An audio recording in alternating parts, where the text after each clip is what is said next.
How to create a graph in Microsoft Word. Hello guys, welcome back to another tutorial video. So let us get started. First of all, open up your Word. Now create an empty Word document and open it up.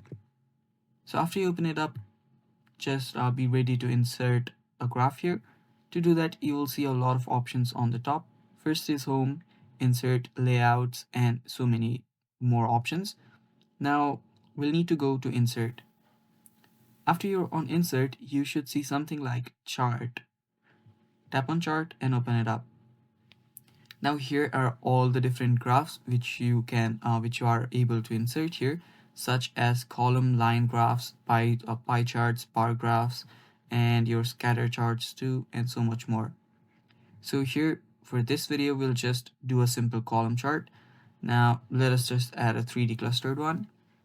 So just select this chart, tap on OK, and there you go.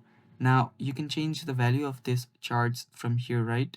So if you just change the category from here, so let me name this car, we name this bike, and we name this plane. So you can change the